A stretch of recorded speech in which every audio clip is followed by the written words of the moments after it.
자, 이어서 진행하겠습니다.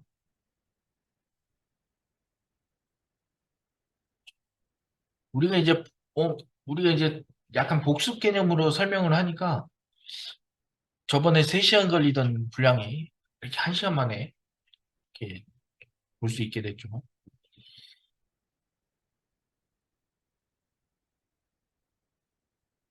공포 게임이랑. 수많은 호러 게임들이 지금 이 순간에도 출시가 되고 있죠. 그래서 공포 게임은 말 그대로 공포감을 주는 것으로 재미를 느끼게 하는 게임이다. 그리고 다른 장르와 더불어 역사가 굉장히 깊은 게임이다. 최초의 호러 게임이라고 평가받는 게임은 이제 1972년도에 나온 헌티드 하우스입니다. 여러분 부모님 세대의 게임인가요? 그리고 이 헌티드 하우스는 자 마그나복스 오디 게임이라는 콘솔 게임기의 등장과 함께 시작한 게임이죠. 그리고 이제 최초의 1인칭 생존 호러 게임으로 3D 몬스터 메이즈가 이렇게 나왔었습니다. 이것도 이제 81년도에 나온 게임. 그리고 이후로 우리가 이제 컴퓨터 그래픽이나 이런 게 발전하면서 이제 이런 이제 사일런트 힐 시리즈 뭐 바이오 하자드 이런 게임들이 이제 등장하기 시작하는 거죠. 자, 이 시리즈 1은 99년도에 나오고 01년도에 나오고 03년도에 나오고 04년도에 나오고 자, PT가 08년도에 이렇게 이제 컴퓨터의 이런 기술 발전에 따라서 뭐 이제 GPU라든지 이런 하드웨어의 기술 발전에 따라서 게임의 그래픽도 이렇게 덩달아 발전했습니다. 그래서 공포 게임은 3D 그래픽 기술 발전에 가장 크게 발전한 장르다라고 볼 수 있고요. 이게 극단적인 예시죠. 이제 톰레이더라는 시리즈인데 이 긴 세월을 겪으면서 이렇게 게임의 캐릭터가 정교화됐죠. 그러면 이제 한국의 공포 게임은 뭐냐? 우리 이제 국산 공포 게임으로는 이제 최초라고 평가받을 수 있는 이제 제피라는 게임이 있었고요. 99년도에 출시된 게임입니다. 예, 이후로 화이트데이, 여러분도 많이 이제 들어보셨을 화이트데이라는 게임이 2001년도에 출시가 됐고요. 그리고 리마스터링 돼서 07년도에 한 번 더 나왔습니다. 그리고 이제 우리가 공포 게임을 하는 이유는 뭘까? 자, 우리 영화라든지 웹툰이라든지 이런 게임이라든지 보통 공포라는 거는 부정적인 감정이 불러일으키죠. 그래서 이런 공포 게임들이 영화라든지 게임이라든지 웹툰이라든지 이런 여러 콘텐츠에 걸쳐서 인기가 있습니다. 그래서 왜 사람들이 자 공포라는 콘텐츠를 소비할까 그렇게 생각했더니 이거는 이제 우리 뇌과학 쪽에서 좀 관련 있는 것 같아요. 그래서 공포를 보면 약간 이 내 몸에 내재되어 있는 뭐 이런 생존 본능이라든지 그리고 또 아드레날린이라는 뭐 호르몬이 이렇게 분비가 되면서 뭔가 카타르시스나 쾌감을 느끼게 해주더라.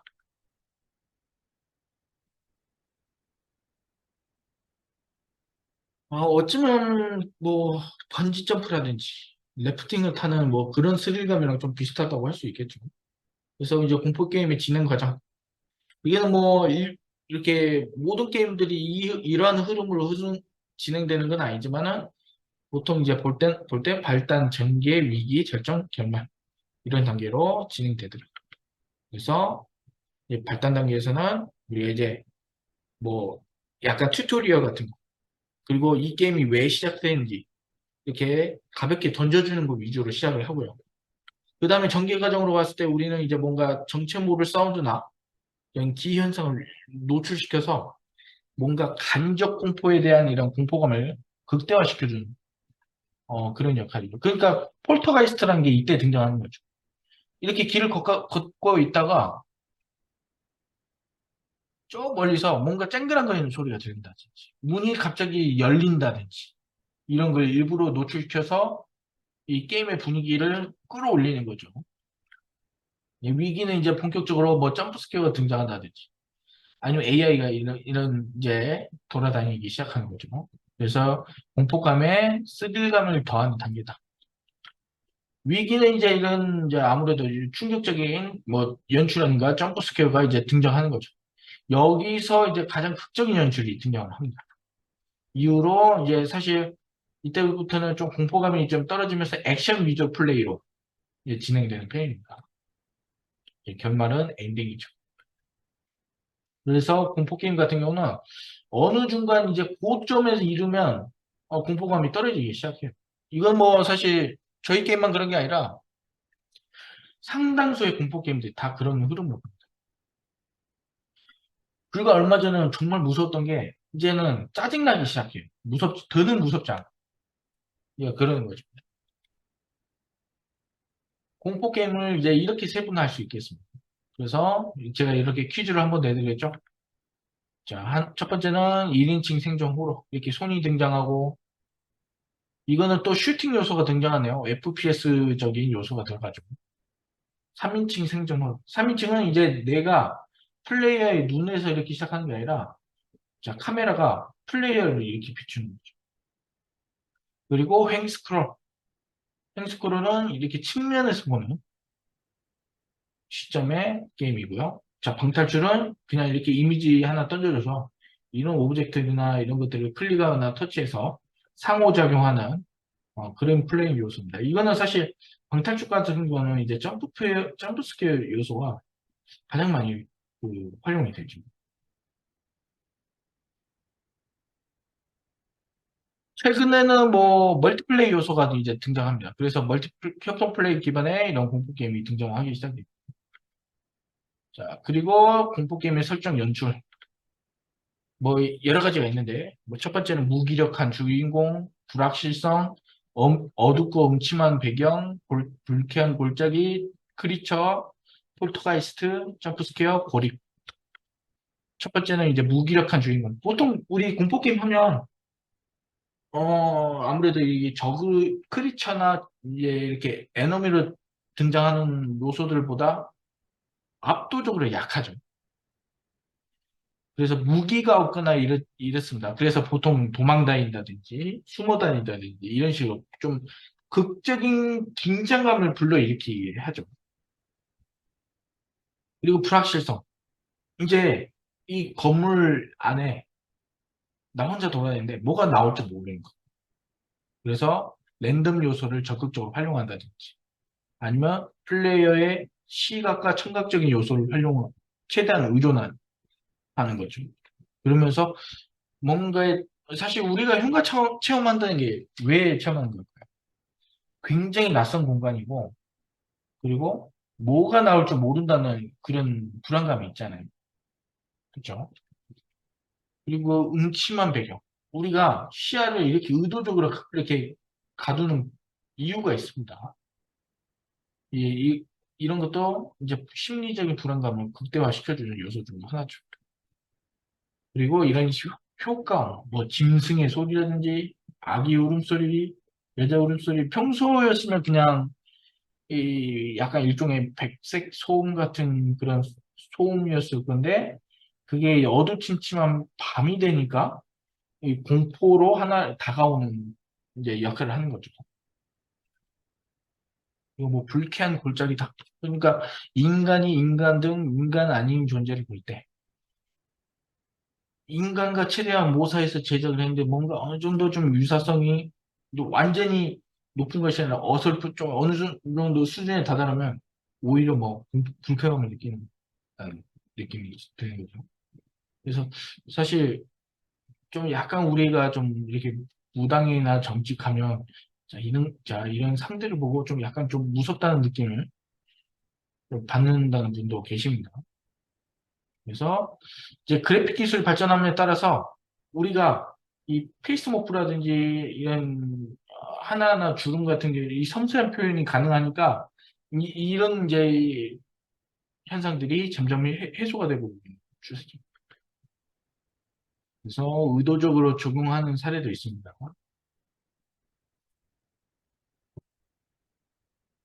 충격적인 크리처.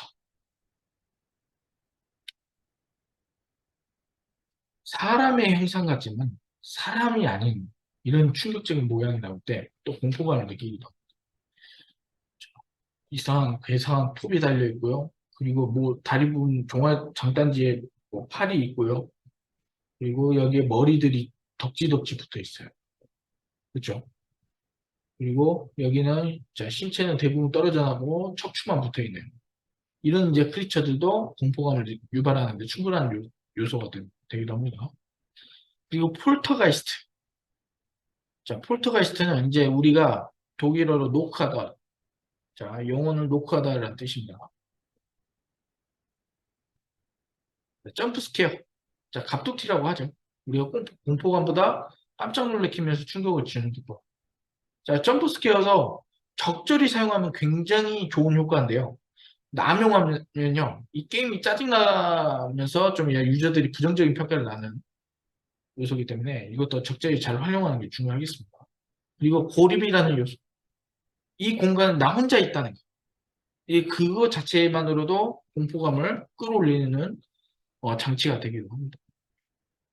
그래서 이거는 뭐 제가 의학적인 그런 전공자가 아니다 보니까 공포감이 이렇게 해서 느끼더라라는 자료를 한번 가지고 와봤습니다.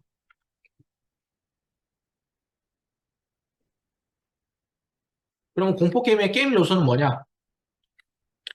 자, 하이드 앤 식, 숨거나 도망다니기. 우리 이제 스텔스 호러의 기본이 되는 거죠. 그 다음에 방탈출 요소 또는 추리하는 요소, 액션. 뭐 일부 게임에 따라서는 전투 요소가 들어갈 수 있겠죠. 플랫폼. 그래서 하이드 앤 식은 이렇게 숨는 거. 이렇게 캐비넷이나 옷장에 숨는 역할을 하는 거죠. 그래서 보통 원리를 보면, 이제, 우리는 사실, 우리 실습할 때는요, 이 사이트가 이렇게 그렸어요. 이렇게. 그냥 단순하게 이 거리 안에 들어있으면 플레이어를 감지하도록 하게 했어요. 근데, 대부분의 이제, 공포게임들이 이렇게 부채꼴 모양, 그러니까 시선을 한쪽에만 가두는 것이 아니라 부채꼴 모양으로 얘가 이렇게 회전을 하면서 이렇게 제 시선이 이렇게 회전하면서 가는 거죠. 그래갖고 이렇게 발견했다. 이제 순찰 페트로 모드에서 체이스 모드 그리고 퍼즐 요소 이렇게 등장하죠. 자 이렇게 단서들을 던져줘요. 그러면서 좀 게임 스토리나 이런 걸 연계를 해서 아 이제 플레이어가 정답을 찾아 나가는 그리고 액션 뭐, 뭐 이런 단순한 요소지만 좀 액션적인 요소가 등장을 하더라고요. 그리고 플랫포머는 횡스크롤 방식의 게임에 많이 쓰지만 우리가 장애물을 뛰어넘으면서 그런 재미도 부가적인 재미도 있을 수 있겠습니다. 그리고 이제 공포 게임을 어떻게 제작하느냐? 자, 제가 뭐 첫 번째 시간에 말씀드렸지만 자, 게임 개발 과정과 거의 궤를 같이 하죠. 자, 그래서 기획부터 시작해서 우리 레벨 디자인 어떻게 짤 것이냐, 캐릭터는 어떻게 할 것이고, 공포 장치는 뭘 추가할 것이며, 이런 것들을 다 이제 설정하는 단계고. 이제 그래픽은 이제 우리가 캐릭터나 배경 프롭을 실질적으로 제작하는 단계. 우리가 뭐 약간 이제 여러분이 혹시 저 그래픽 쪽 하신 분들은 그래픽 과정을 통해서 이렇게 배경을 제작하기도 하고, 캐릭터를 제작하기도 하고, 프롭을 제작하고. 근데 사실 공포 게임은 주변 사물이나 이런 것들이 다 들어가기 때문에 어느 게임보다 굉장히 많은 리소스가 들어가죠. 그리고 GUI, 이제 GUI는 인터페이스, 게임 유저 인터페이스를 하죠. 그래서 GUI도 제작을 해야 돼요. 그리고 우리 배경음악, 아니면 앰비언트 사운드, 그리고 FX, 그리고 파티클. 우리가 실습할 때 뭐 폭발한 거, 폭발 뻥 하는 저 파티클이라든지 저희 같이 우리가 실습을 통해 알아봤었죠. 그리고 프로그래밍, 우리가 게임 시스템을 짜고 메인 메뉴나 이런 시스템을 짜기도 하고 게임의 규칙을 정하기도 하고 그리고 AI도 우리가 짜보기도 하고 그리고 메커니즘 AI의 패턴이나 이런 것들을 우리가 직접 이렇게 한번 제작을 해봤죠. 자, 그래서 캐릭터, 배경, 프로 어떻게 제작하냐? 자, 이제 이런 것들은 이제 레벨 디자인 통해서 구현을 하는데 디자이너 한 사람의 몫이 아니라고 말씀드렸죠. 왜냐면 이 여러 가지 요소들이 들어가요. 이런 프로그래밍 장치라든지 자, 여기가 길인 줄 알고 갔는데 얘가 갑자기 무너져 버려. 그러면 이런 것들, 자, 여기에 그러면 뭐죠? 뭐 트리거 같은 거 설치하겠죠? 이 트리거에 딱 밟으면 이 사물들이 무너져 내린다지. 이런 연출 효과도 디자이너가 할 수 있는 게 아니라 저 프로그래머가 옆에서 도와줘야 되겠죠. 이렇게 하는 거죠. 그리고 여기에 무슨 소리가 들리게끔 한다. 그래서 뭐 조명이라든지 배경, 프로, 여기 빠졌지만 사운드도 들어가겠죠. 스크립트, 텍스처, 그리고 컨셉. 이것들을 모두 망라하는 작업을 레벨 디자인을 하더라고요. 자, 그럼 1인칭 공포 게임의 레벨 디자인이 뭐냐? 사각지대를 항상 염두에 두고 있다. 그리고 좁은 통로와 넓은 공간을 적절히 활용한다. 시야의 사각지대를 활용한다. 명암의 대비를 활용한다. 세이프티 존을 만든다. 자, 트리거와 이벤트를 발동시킨다. 자, 사각지대를 염두에 둔 설계. 자, 우리가 적에게 쫓겨요. 쫓기는데 더 이상 탈출할 수 없는 공간이 이렇게 나와요. 그러면 자, 이 적의 데미지가 한 방에 맞고 죽지 않으면 플레이어는 어차피 이 친구한테 한 대 맞을 거 걱정해야 돼. 각오해야 되는 거죠. 자, 근데 만약에 이런 게임을 만든다면 유저 평점이 떨어질 것 같아요. 제 생각에는. 그렇죠? 그래서 이렇게 하이드 포인트 아니면 계단을 만들어서 플레이어가 위기에서 벗어날 수 있도록 도와줘야 됩니다. 물론 항상 사각지대가 없어야 되는 건 아니에요. 있어야 될 때도 있지만 그럼에도 불구하고 사각지대에만 있으면 또 안 되겠죠. 예, 항상 염두에 두는 설계를 해야 됩니다. 그리고 좁은 통로와 넓은 공간을 적절히 활용해라. 심리적으로 좁은 공간에 들어가면요. 좀 사람이 좀 긴장감을 느끼게 돼 있어요. 넓은 공간으로 들어가면 좀 상대적으로 안심하고. 이거를 적절하게 잘 활용한 게임이 사일런트 힐 PT라는 게임이고요. 그래서 이렇게 넓은 공간이 있다가 이렇게 좁은 공간이 있다. 그렇죠? 한 이 정도 되겠죠, 실제로. 이런 것들을 잘 활용해서 이런 그 맵의 이런 레벨 디자인 적절히 활용해 이 심리적인 공포감이나 불안감 이런 걸 조정하는 데 도움을 또 주기도 하죠.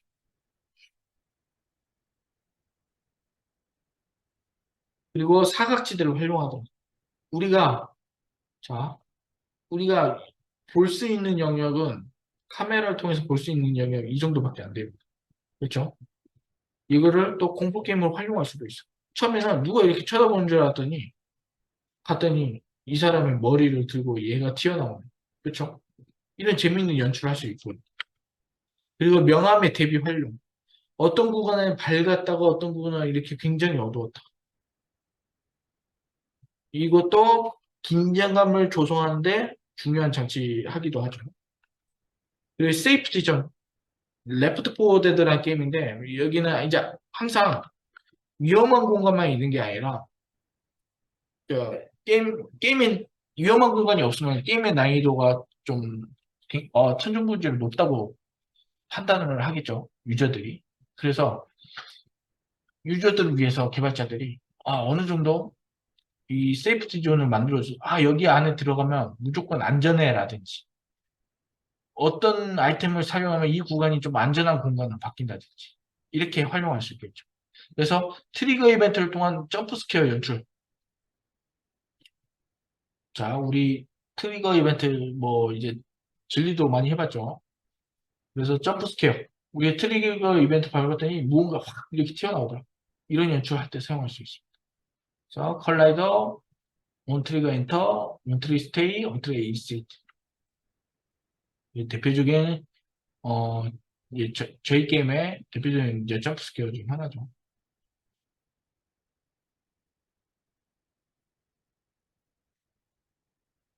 자, 그러면 1인칭 공포 게임의 인터페이스. 자, 우리 이제 실습 때 다 해봤던 내용입니다. 여기 우리 이렇게 게이지바 있고요. 그리고 여기 손 모양이나 이런 손전 등 아이템들을 이렇게 간접적으로 보여줄 수 있는, 이거는 뭐 무조건 들어가야 되는 건 아닙니다. 그리고 자막이 보통 여기에 들어가죠. 크로스웨어 들어가고, 여기는 뭐 경고창이나 팁 이런 거 표시할 때. 그래서 UI 배치나 인터페이스는 조금씩 다를 수 있지만 거의 대부분 좀 유사하더라. FPS, 전형적인 FPS 게임의 인터페이스랑 비슷합니다. 그래서 키 매핑이 WASD, 오른손잡이라고 가정했을 때 WASD를 많이 활용하죠. 그 다음에 요즘은 또 이 키 매핑을 자유자재로 세팅할 수 있도록 자, 바인딩 맵이라는 걸, 바인딩이라는 걸 지원합니다. 그래서 우리가 딱 그 게임 설정에서 앞으로 가기 버튼을 누르면 여러분이 딱 눌러서 있는 상태에서 어떤 키를 눌러서 나는 저기 왼쪽으로 가는 버튼을 H키로 바꾸고 싶어. 그러면 H키 누르면 되는 거죠. 이제 이렇게 매핑할 수 있는 거예요. 그리고 도구를 모은 손 모양의 화면 사진이 등장할 수 있고요. 어두운 배경을 활용하는 공포게임 특성상 미니맵 또는 지도를 지원합니다. 제 경험상 게임을 처음 하는 대부분의 유저들은 길치의 성향이 있어요. 여러분들이 그거를 좀 잘 고려해서 이분들이 게임을 원활하게 이렇게 플레이할 수 있도록 지도를 지원해 주는 것도 좋은 방법입니다. 공포 게임에서 AI 패턴은 뭐냐? 자, 우리 이거 다 했던 거예요, 실습에서. 우리가 실습 과정에서 다 했던 겁니다. 자, 처음에 우리가 등장했다가 플레이어를 탐지했다가 플레이어가 없으면 자, 우리 순찰해요. 순찰을 하다가 이제 거리가 도달하면 휴식을 취했다가 다시 새로운 또 순찰지를 부여받아서 다시 이렇게 반복하죠. 이렇게. 안 그러면 우리가 이제 플레이어를 발견했다. 자, 플레이어를 추격하는 겁니다. 자, 그리고 공격 범위 안에 들어있으면 정말 가까워졌을 때 어택을, 공격을 해요.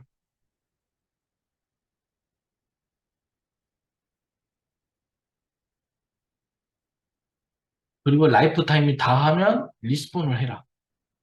그리고 자, 이제 플레이어가 죽을 경우 리스폰을 해라. 이런 패턴을 가지고 있습니다. 자, 그러면 이제 공포 게임의 아이템, 뭐 등장하냐? 뭐 보통 이제 손전등이나, 왜냐, 어두우니까 카메라든지 뭐 무기, 이런 지렛대 같은 거 등장하기도 하죠. 그리고 가장 중요한 건 미션형 직접 연관된 아이템들 여기 등장하기도 하고요. 소모성 아이템, 구급킷이라든지 주사기, 붕대, 술, 음료수, 먹을 것. 그리고 게임 진행에 도움을 주는 아이템, 자물쇠라든지 열쇠, 퓨즈. 추리형 아이템, 누군가 남긴 편지라든지 의미심장한 그림, 그리고 익자민 모드를 구현했더라. 자, 그러면 공포 게임에서의 사운드. 대부분 공포 게임의 공간감을 느끼게 해주는 3D 사운드로 구현하더라. 앰비언트 사운드, 배경 효과음, 푸스템. 자, 우리 3D 사운드로 활용하는 거 해봤죠. 그래서 우리가 괴물의 소리라든지 문을 여는 소리들은 3D로 구현해서 저 멀리서 뭔가 문 여는 소리가 들리네? 플레이어로 이렇게 인지할 수 있게끔 해줬죠. 그리고 앰비언트 사운드. 앰비언트 사운드는 우리가 음악이라 하기는 어렵지만은 약간 게임에 대한 긴장감을 고조시켜 줄 수 있는 이런 그 일종의 음악 형태로 제공이 되죠. 그리고 배경 효과, 뭐, 뭐 비가 오는다든지, 뭐 천둥이 내친다든지, 뭐 벌레 소리가 울린다든지, 밤에 새 소리가 울린다든지. 그리고 효과음, 문 여는 소리, 뭐 삐그덕거리는 소리, 아기 또는 여자의 울음소리, 철판을 끼 긁는 소리, 푸스텝, 지형에 따라서 다양한 발자국 소리가 들립니다. 자, 그래서 우리 공포게임 1호는 여기서 이렇게 마무리 쳤고요.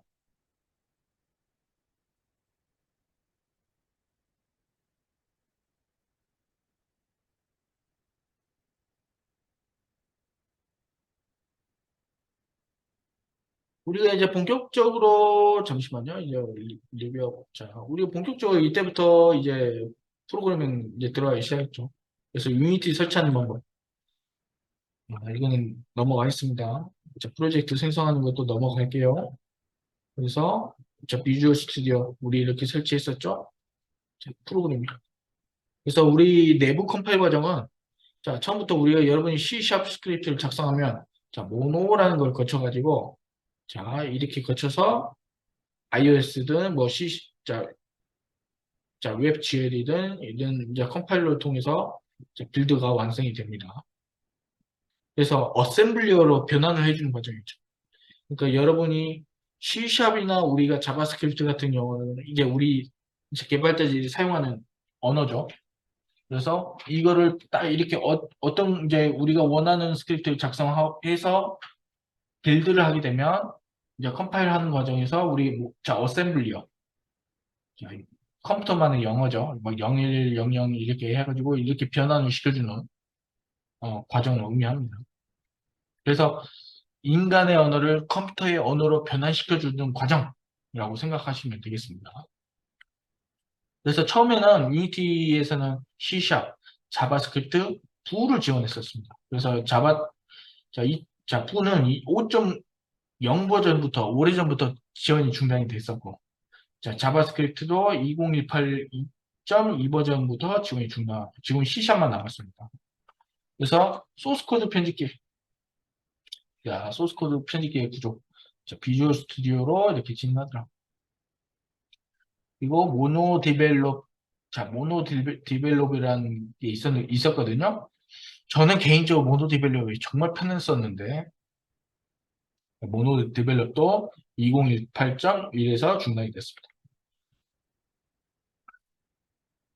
클래스. 클래스, 이제, 우리가 스크립팅 할 때, 자, 마우스 오른쪽 클릭하세요. 뭐, 그래갖고 C# 스크립트, 그 다음에 스크립트 이름 정합시다. 제가 이런 그 과정을 수도 없이 반복했죠. 이걸 이제 하나의 클래스로 우리가 생성해서 관리하는 겁니다. 그래서 이 프로그래밍의 가장 기본적인 건 객체를 지향하는, 객체 중심 프로그래밍. 그러니까 우리가 어떤 아이템이나 이런 상호작용 요소라든지 이런 거에 대해서 다 우리가 스크립팅을 하는 거죠. 그러면서 이런 것들의 상호작용을 통해서 하나의 프로그램을 만드는 걸 우리는 객체 지향 프로그램이다 라고 이야기합니다. 그리고 메서드, 뭐 변수라고 하기도 하고 펑션이라고 하기도 하고 아니 함수라고 하기도 하고 펑션이라고 이야기하죠.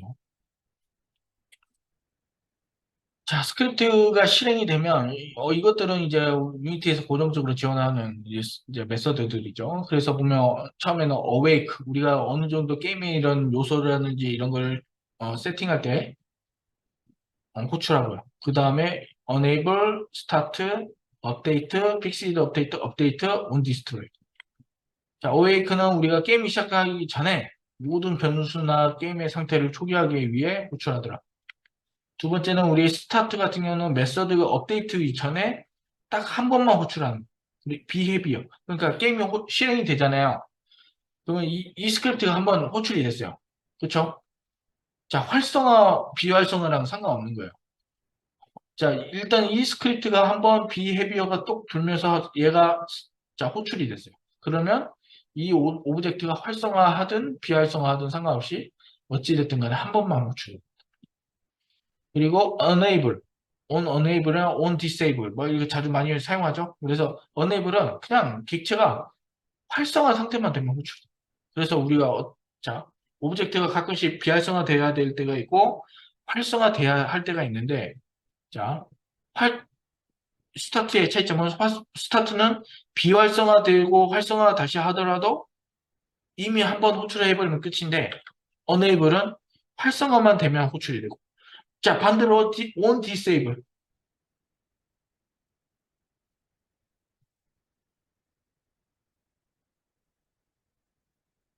on disable 같은 경우는 비활성화했다가 비활성화하기만 하면 호출되는 거예요. 그러니까 오브젝트가 파괴돼도 비활성화했기 때문에 호출이 되는 거예요. 이해되셨죠? 그리고 자 업데이트. 자 업데이트는 매 프레임마다 계속해서 호출되는 함수. 그래서 자, 이거는 무조건 스크립트가 활성화되어 있어요. 이 업데이트가 돌고 있는데 오브젝트 비활성화하잖아요. 그러면 에러가 발생하죠. 그래서 업데이트 같은 경우는 매 프레임마다 반복되기 때문에 과도하게 사용할 경우 게임의 성능이 떨어질 수도 있습니다. 이 코루틴. 코루틴은 그냥 여러분도 저랑 굉장히 많이 진행했습니다. 그래서 뭐 딜레이라든지 이런 연산할 때까지 대기 같은 거 구현할 때 코루틴을 사용합니다. 코루틴 선언하고 이너머레이터 하고 자 yield, return 무조건 들어가죠. 뭐 보통 우리는 yield, return, new, wait for second 많이 사용하죠. 그 다음에 호출할 때 스타트 코루틴 하고 자 이렇게 코루틴 메서드 이름을 이렇게 갖다 줍니다. 자 변수는 우리가 말 그대로 수식에 따라서 변하는 값이다. 대표적인 변수 네 가지. 정수형 변수, 실수형 변수, 스트링, 불. 실수형 변수는 자 마지막에 무조건 F를 붙인다. 자, 변수 예시. 자, 정수형 변수는 자 이렇게 자 실수형 변수는 이렇게 소문자들이 무조건 들어가죠. 12.0 하고 F. 뭐 소문자가 들어갔지 않다 해도 F 붙인다 해서 뭐 문제될 건 없죠. 그리고 자 문자의 변수는 무조건 자 얘가 이렇게 들어가야 돼. 무조건. 그 다음에 뭐 한글로 하든 영어로 하든 자 불. 자 우리 물리형 데이터는 true냐 false냐. 그래서 우리 변수의 선언 방법, 변수 타입 형태를 자, 어떤 변수를 할 것이냐, 어떤 타입의 변수를 할 것이냐. 그 다음에 변수 이름을 여러분이 정해주시고 하고 변수의 데이터 이렇게 선언하는 거죠. 예, 그리고 그룹형 변수, 그룹형 변수는 이 변수들이 여러 개 있는 겁니다. 그래서 배열과 리스트가 있고요. 자, 배열 같은 경우는 이렇게 하면 자, 웹포스라는 변수에서 자, 우리 스트링 문자의 변수죠. 이렇게 array, 웨폰스 하니까 여기에 자, 4개의 변수가 담겼어요. 자, 인덱스 0, 1, 2, 3. 그리고 이거는 인덱스. 그렇죠?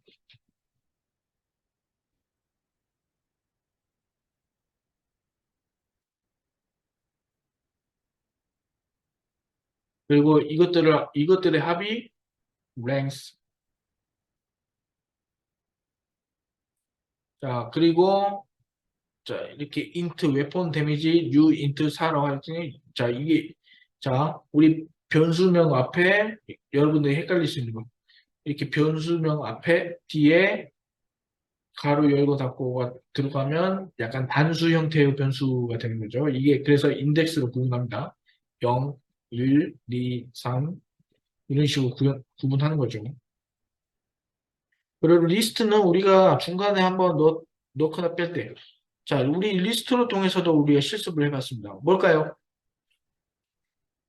뭐 할 때 리스트를 했죠? 뭘까요?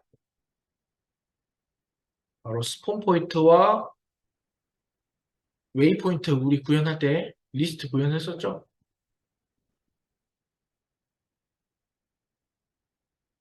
스폰 포인트와 웨이 포인트. 그래서 우리 리스트, 자, 우리 이동을 딱 이렇게 정해주고,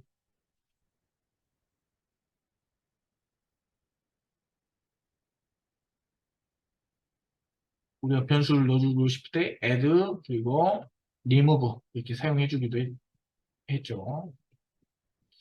자, 그리고 우리 연산자 들어갔습니다. 산술 연산자, 관계, 증감, 논리, 조건, 대입 연산자. 자, 산술 연산자는 그냥 사칙 연산이다. 일종의 보면, 자, 우리 연산하는 순서 있죠? 얘가 1번, 그쵸? 2번이죠. 우리 이거 이 형태만 하면 여러분이 헷갈릴 이유가 전혀 없습니다. 마찬가지로 자 플레이어 HP가 1000이고 500이다. 1000-500이니까 연산해서 호출하면 플레이스 HP 값은 500이다. 마찬가지고, 자, 나누기, 곱하기.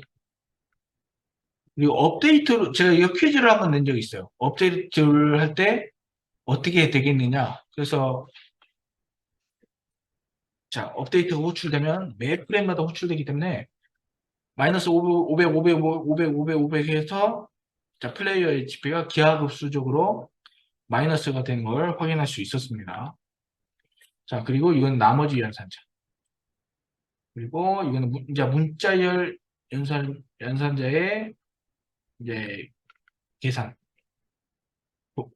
그래서 스택 매직이라는 변수는 영원히 깃든, 이제 웨폰은 소총. 이렇게 해서 문자열로 이렇게 더해줬더니 영원히 깃든,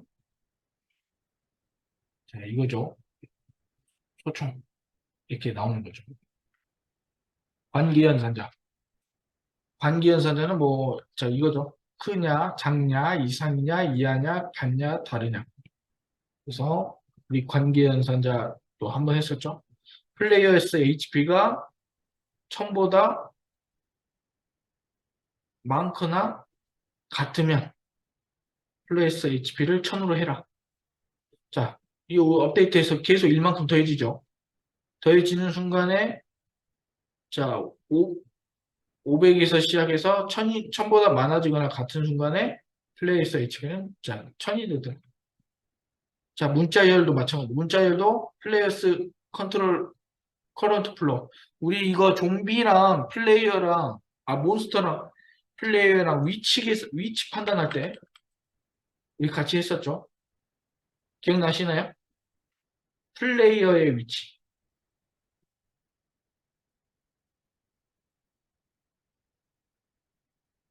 몬스터의 위치.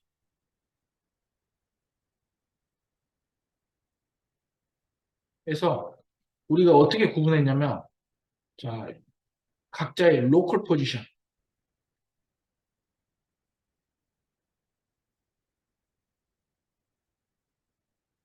X, Y 값으로 비교했죠. 그래서 자, 지하 1층, 2층, 지하 1층, 2층, 2층 이렇게 있는데 계단을 통해서 구분됐죠. 그래서 어느 지점으로 올라가는 이 Y 값을 넘어가면 뭐 1층으로 하고 그 이상 넘어가면 2층, 그 이하로 떨어지면 지하 1층 이런 식으로 구분하게 해줘서 몬스터와 플레이어의 같은 위치에 있는 상태에서 몬스터와 플레이어가 체이징 체이징 디스턴스 거리 안에 있으면 추격해라 이렇게 우리가 구현했었죠. 증감연산자. 자, 이렇게 표현할 수 있다는 겁니다. 이렇게 표현할 수 있다는 거죠. 자, 얘도 마찬가지. 그래서, 그리고 전이연산자와 후이연산자. 이거는 좀 여러분이 헷갈릴 수 있다고 생각했는데요. 자, 전이연산자와 후이연산자는 연산 시점의 차이가 있다고 말씀드렸죠. 그래서 보통 전이연산자는 먼저 다이아몬드를 계산을 해요. 자, 우리 케이스가, 자, 다이아몬드가 3이에요. 토파즈도 3이에요. 근데 먼저 연산하죠. 그러면 자, 다이아몬드가 4가 되죠. 자, 플러스는 1만큼 더하고 1만큼 더한다는 뜻이죠. 자, 마이너스는 1만큼 빼주고 기억나시죠? 자, 4, 3, 12 얘는 12가 돼요. 근데 얘는 후이 연산자이기 때문에 3, 3, 9 케이스는 9가 됐지만 자, 자, 여기서 말하는 토파즈는 이제 우리가 호출하고 우리가 이제 스크립트를 실행하니까 4가 돼 있습니다. 그렇죠? 그리고 논리 연산자는 자, 우리 and 이거는 외울 수밖에 없어. 오와 first. 자, 이게 오화잖아요. 오화. 그래서 우리가 키를 입력할 때 ESC 키, escape 키를 누른 상태에서 누르거나 조이스틱에 7번 버튼 누르면 자, 리즘 또는 파스를 해요. 이렇게 구현했죠. 근데 보통 자, 그러면 이게 아니고 이걸 해버리면 엔드잖아요. 그러면 어떤 문제가 발생하느냐? 자, 키보드 ESC 따로 눌러야 되고, 조이스틱에, 자, 버튼 7번도 동시에 눌러야지 이게 호출이 되겠죠. 이제 그렇게 하면 안 되겠죠. 그래서 자, 그 다음에 우리 조건 연산.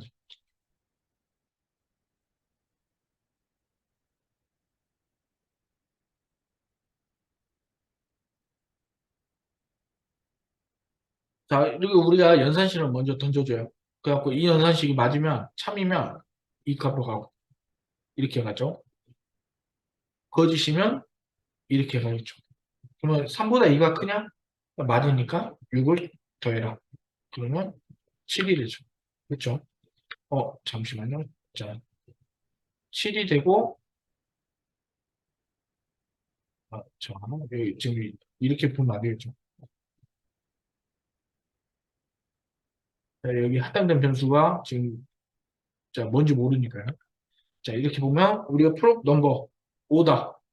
프로 넘버 5예요. 그래서, 자, 3보다 2가 크냐? 맞으면 참이니까 7. 그래서 여기 보이죠? 5, 5와 7을 더해라. 그랬더니 12. 이렇게 나오는 거죠. 그래서 대입연산자는 이렇게 표현하면 됩니다.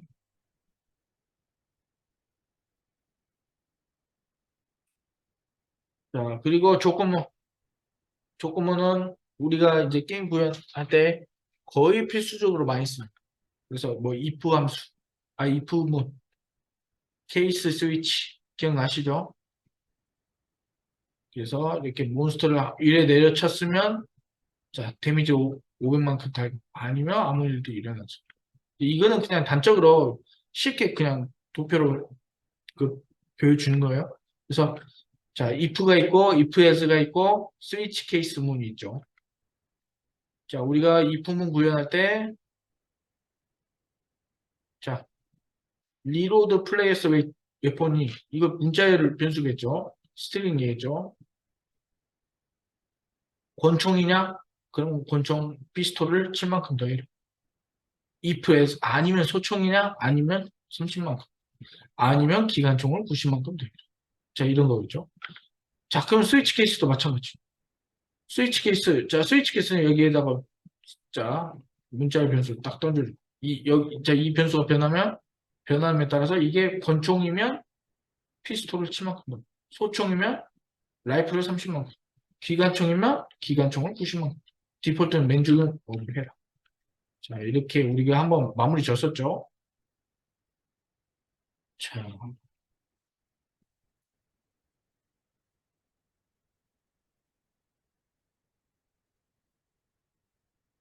반복문 이어서 진행하겠습니다. 이제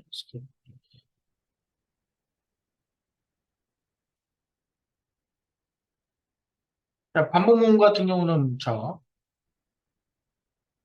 우리 포문. 자, 우리 문자열 변수 딱 이렇게 던져줬어요. 권총, 소총, 기관단총, 기관총. 그래서 인덱스 0번부터 해서 인덱스가 자, 웨폰스의 랭스 4죠. 그럼 작으면 인덱스를 더해라. 자, 인덱스만 0, 1, 2, 3만큼 해서 계속 디버그 로그에 출력이 되겠죠. 그래서 포문은 초기식. 자, 여기서 스타트를 하고 조건식이 있고 거기에 맞춰서 초기식이 만족할 때까지 진감식을 하는 거죠. 반복을 하는 거죠. 자, 포이치문은요. 자, 이 문자열 변수를 자, 어레이를 한번 던져주고 자, 이렇게 그룹형 변수를 한번 던져주고 그룹형 변수 중에 얘네들의 인덱스를 하나씩 뽑아서 그 인덱스에 접근해 줍니다. 그렇죠? 자, 그러면 우리가 자, 인덱스 용어부터 괴물, 좀비, 귀신, 드라큘라 이렇게 순서대로 다 체이스 디스턴스에 접근합니다. 자, 와일문. 은 아주 간단하죠. 사실 반복문 중에서 와일문이 가장 먼저 등장하겠죠. 와일문. 자, 와일문. 자, 머신건 리메인 블렛 250이다. 250보다 0보다 크면 자, 머신건 리메인 블렛을 1만큼 빼줘라. 빼주는데 쭉 감소화시키다가 자, 100이 되는 순간 브레이크 멈춰라. 그래서 머신건 리메인 블루는 100에서 끝나게 되겠죠. 그런데 이게 여러분이 헷갈리면 안 되는 게 업데이트에 계속해서 반복하는 거랑 또 다른 거죠.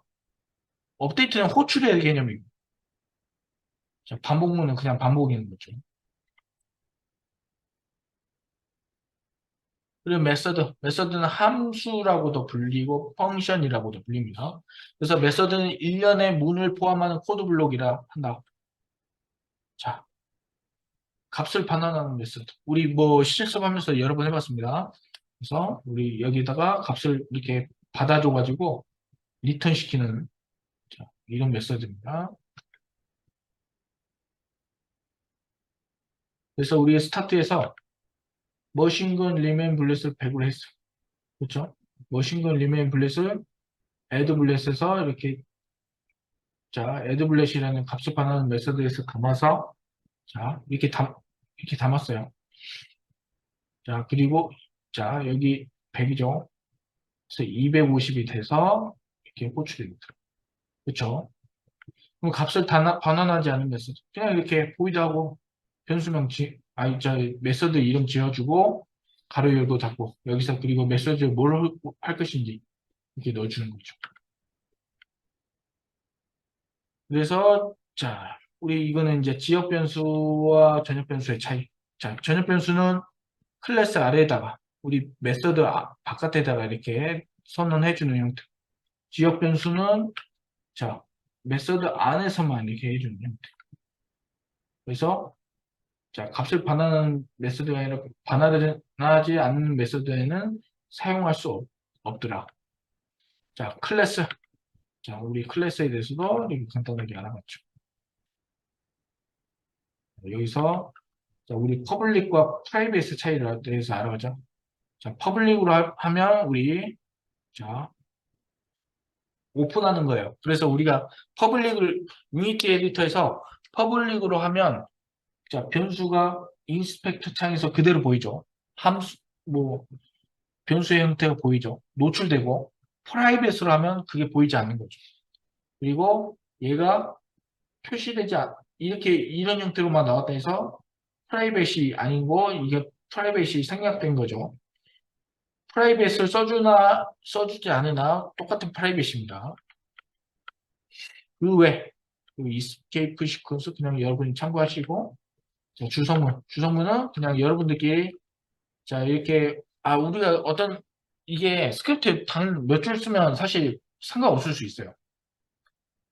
근데 이게 정말 수백 줄, 수천 줄 이렇게 돼버리면 여러분들끼리 혹시 이거 이제 뭐냐 굳이 다른 팀원이랑 이렇게 커뮤니케이션을 할 일이 없더라도 나 혼자 개발한다 해도 결국 나도 사람이기 때문에 결국 내가 짠 코드 내가 까먹을 때가 있단 말이죠. 그럴 때 우리가 이제 주성문을 활용해서 이렇게 표시하기도 합니다. 그래서 단축키. 저도 사실 요즘 그 단축키 하는 게 손에 잘 안 익어요. 저도 외운다 해도 가끔씩 까먹을 때가 있습니다. 이거 표기법, 이거 뭐 카메시 표기법. 처음에는 소문자 넣다가 이렇게 대문자 넣어서 낙타 모양 갖다 해서 이렇게 구분해줘요. 파스칼 표기법은 여기 자 이렇게 단어마다 대문자 넣어주고. 헝가리아는 자 변수 형태를 이렇게 축약해서 변수명 앞에다가 이렇게 붙여주기도 합니다. 스네이크 표기법은 이렇게 자, 뱀 모양으로 짝대기로 이렇게 구분해주는 그런 표기법 의미합니다. 이게 사실 규칙이긴 한데 뭐 여러분이 여러분 스타일대로 이렇게 그 정해놓고 하면 되겠죠. 그러나 가장 공통적인 거는 변수명이라든지 메서드명, 클래스명은 앞에 숫자가 절대 올 수 없습니다. 절대 올 수 없다는 거. 자, 그리고 형변화. 우리 형변화는 알아봤죠? 묵시적 형변화, 암시적 형변화가 명시적 형변화. 그래서 우리 묵시적 형변화는 어떻게 이루어지냐? 자, A는 정수형 데이터, B는 실수형 데이터. 근데 이렇게 더해버렸어요. 그렇죠? 근데 얘가 자 데미컬. 자, 이게 데미컬이라는 뜻이래요. 그래서 정수 형태 값에서 출력해라. 그러면, 자, 우리, 자, 플롯이, 자, 얘가 잘려나가면서 11이 되는 거죠. 명시적 형변화는, 아, 내가 이거 인트로 바꾸겠다. 라고, 일종의 보여주는 거랑 같은, 선언한 거랑 같은 거예요. 여기에 앞에다가 가로 열고 닫고 변수형을 넣으면, 자, 얘가 인트가 되면, 얘가 인트가 되면서 이렇게 출력이 되는 거겠죠. 자, 데이터의 범위. 데이터의 범위, 이거는 그냥 여러분이 알아두시고, 자, 스크립팅 레퍼런스는 여러분이, 어, 영어 단어책처럼 아니면 뭐 문법책처럼 여러분이 항상 들고 다니는 거. 그 들고 다닌다, 여러분 출력해서 가지고 다니는 게 아니라 여러분이 스크립팅 하다가 뭔가 까먹은 게 있어. 그러면 여기다가 스크립팅 레퍼런스 인터넷에 검색하셔가지고, 자, 내가 인풋에 대해서 알아보고 싶어. 입력하면 인풋에 대해서 많은 것들이 다 나와 있죠. 프로퍼티라든지 이런 다양한 것들을 볼 수 있습니다. 그래서 자주 쓰이는 스크립팅. 자, 유니티에서 자주 쓰이는 스크립팅. 인풋.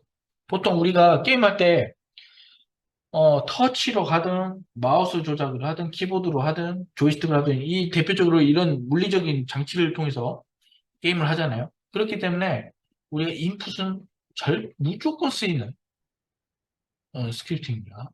그래서 예, 그런 게 있고 이제 우리가 언트리거 에디터 이걸로 우리가 점프 스퀘어나 이벤트 같은 거 한번 만들어 봤죠.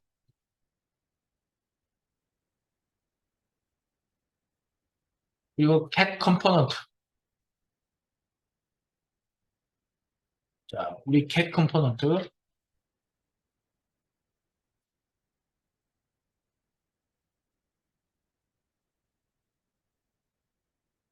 우리 이제 스크립팅 이제 그 특정 뭐 스크립팅이나 이제 여기 스크립팅이 붙어 있는 이제 오브젝트에 컴포넌트에 붙어 있는 거 이것들을 접근할 때 get 컴포넌트라고 하죠. 그리고 요거 여기다 뭐 스크립트면 이렇게 들어가겠죠. 아니면 오디오 리소스, 컬러, 뭐 UI, 뭐 스프라이트 이런 식으로 접근할 수 있게 해주는 거죠. 자, 코르티는 뭐 이제 좀 생략하겠습니다. 뭐 계속 다뤘기 때문에. 그리고 게임 오브젝트 set 액티브 이거는 이 오브젝트 자체를 활성화하고 비활성화하고 이런 역할을 해주는 걸 의미합니다. 그래서 그리고 오브젝트 디스트로이. 자, 게임 오브젝트를 파괴해야 되는 거. 자, 근데 좀 여러분이 이제 알아둬야 될 게 디스트로이를 너무 많이 남용하잖아요. 그러면 자, 가비지 컬렉터라 해서 얘가 돌거든요. 그러면 약간 성능이 좀 떨어질 수 있다. 네, 그런 말씀드리고요. 자, 두 번째 거 끝났네요. 네, 지금 6분 정도 남았는데 좀 진행하고 볼까요? 좀 쉴까요?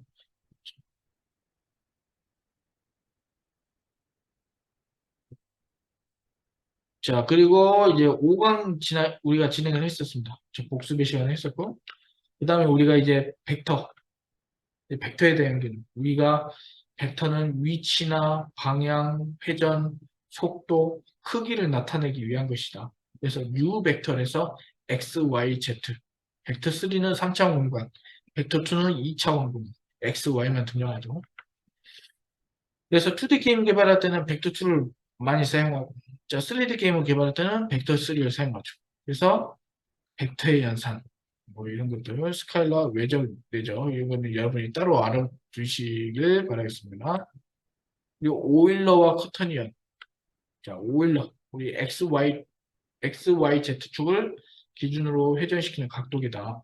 그래서, 자, 오일러 회전은, 자, 축을 자, 차례대로 적용한다. 그러니까 동시에 이렇게 회전도 X, Y, Z가 동시에 돌아가는 게 아니라 X 먼저 돌고 Y 돌고 Z 돌고 그러면서 그 두 개 축이 하나로 이 겹쳐져 가지고 그더 이상 돌아가지 않는 현상이 있어요. 그거를 우리는 짐벌락이라고. 그래서 짐벌락을 해소하기 위해 등장한 게 자, 쿼터니언이라는 개념입니다. 그래서 쿼터니언은 X, Y, Z, W로 이루어져 있고, 근데 사실 쿼터니언은 굉장히 복잡한 수식으로 그 만들어진 것이기 때문에 그 숫자 표현이나 이런 거는 여러분이 딱 봐도 이해할 수 없는 거죠. 그리고 인터페이스. 우리 뭐 인터페이스 실습하면서 계속 만졌던 게 인터페이스예요. 그래서 자, 우리 이런 인터페이스 잘 안 썼죠. 2x3를 많이 사용했죠. 그래서 자, 하이어라키 있고 인스펙터 있고 인스펙터에 이 붙어 있는 모든 것들을 우리 뭐라 했죠? 컴포넌트라고 했죠. 이 상태 표시. 에러가 발생하면 여기 에러가 뜨겠죠. 디버그나 그리고 프로젝트. 자, 프로젝트에 담긴 이런 것들을 에셋이라고 하죠. 자, 그리고 게임 뷰와 씬 뷰. 자, 기즈모는 자, 우리가 오브젝트와 관련된 그래픽 디버깅을 위해 사용된다. 자, 이런 것들을 기즈모로 합니다. 이렇게 등장하고 뭐축 이렇게 나와주는 거, 표시해주는 거. 그리고 우리가 가장 유니티를 이제 프로젝트를 생성해서 가장 많이 머무는 공간이 씬이에요. 우리는 씬을 제작하는 과정이죠. 그래서 씬은 유니티에서 콘텐츠를 활용해서 제작하는 공간이다. 자, 우리 씬 생성할 때 이렇게 결정하죠. HRP로 뭐 할 것이냐, empty로 할 것이냐, 빌트인으로 할 것이냐 해서 크리에이트 하면 씬이 생성이 되겠죠. 이렇게. 자, 씬은 기본적으로 뭐 디렉션 라이트랑 메인 카메라 이렇게 두 개만 던져줍니다. 그리고 프로젝트는 하나의 게임 소프트웨어의 가장 큰 단위. 보통 프로젝트 하나의 게임이라고 보시면 되겠습니다. 에셋, 게임 제작에 필요한 모든 요소들을 말한다. 뭐 3D 모델파이라든지 텍스처라든지 사운드 파티클, 뭐 유틸리티 여기 오탑니다만 유틸리티, 씬, 스크립트, 프리팹 이런 모든 일련의 그 파일들을 에셋이라고 합니다. 그리고 이 에셋을 이렇게 주고받고 판매할 수 있는 스토어가 바로 에셋 스토어. 에셋 스토어에 대해서 뭐 한 말씀 드리면 여러분이 에셋 스토어를 잘 활용해도 여러분이 그래픽을 할 줄 몰라도 어느 정도 게임 만들어 볼 수 있겠죠. 그리고 게임 오브젝트. 우리가 캐릭터나 아이템, 광원, 카메라, 특수효과 모든 존재하는 하이어라키에 담겨있는 모든 것들을 오브젝트라고 합니다. 그래서 하이어라키에 보관되고 관리됨. 그리고 프리팹은 자 우리 프리팹으로 뭐 아이템도 생성해보고 뭐 파티클도 한번 뿌려줘보고 그랬었죠. 그래서 미리 만들어진 오브젝트를 재활용 가능한 형태로 만들어줍니다. 자, 이제부터 제가 이렇게 설명하니까 조금씩 이해가 되시죠? 실습을 하면서 이렇게 운영 중에 해왔던 것들이 이렇게 단어로 정의하니까 이래서 프리팹이라는구나 라는 게 이해가 되셔야 될 겁니다. 예, 여러분이 열심히 따라 하셨으면 이해가 되는데 그냥 사실 뭐 틀어놓고 뭐 다른 거 하시면 좀 어렵겠죠. 자, 지금 3시인데 이제 10분 정도 저희가 쉬었다가 이제 남은 한 50분 자, 이렇게 우리가 해서 한번 마무리 짓도록 하겠습니다. 자, 10분 정도 쉬겠습니다.